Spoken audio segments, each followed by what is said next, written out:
taarifa za kimichezo za muda huu kutoka pale Msumbiji, Mozambiki. Bwana, winga wa zamani, winga hatari wa klabu ya Simba na Al Ahly, Luis Jose Miquissone, mchezaji wa zamani wa klabu ya Simba na Al Ahly Luis Jose Miquissone akiendelea kuwika katika timu yake ya muda wote UD Songo kutoka pale Msumbiji, Mozambiki. UD Songo imebakiza mechi 6 katika michezo 6 iliyobakiza kutimiza msimamo wa ligi kuu nchini Mozambiki, huku bado michezo 5 tu itangaza ubingwa katika ligi hiyo nchini Msumbiji.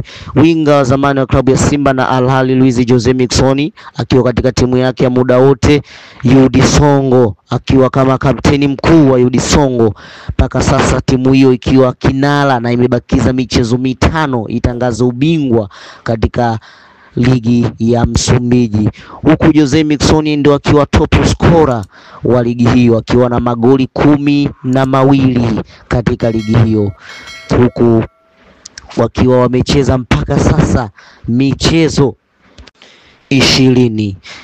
Luis Jose Miquissone yuko katika kiwango bora zaidi, yupo katika kiwango bora zaidi kwa sasa nchini kwa Msumbiji katika klabu yake ya UD Songo. Anafanya vizuri zaidi mpaka sasa amefikisha magoli 12 akiwa kama kapteni wa UD Songo na ndio kinara wa magoli katika ligi hiyo mpaka sasa.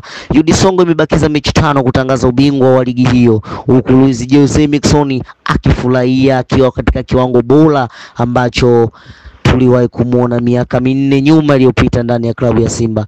Luis Jose Miquissone ana furaha kubwa ndani ya UD Songo, ana furaha kubwa sana, anadai kwamba ana imani wakati wa Mungu ndio wakati sahihi, na sasa wakati wa Mungu umefika. Luis Miquissone ndio kinara wa ligi ya Msumbiji akiwa na magoli 12, huku klabu yake imecheza mechi 20 na bado mechi 5 tu itangaza ubingwa katika mechi 6 walizobakiza klabu ya UD Songo.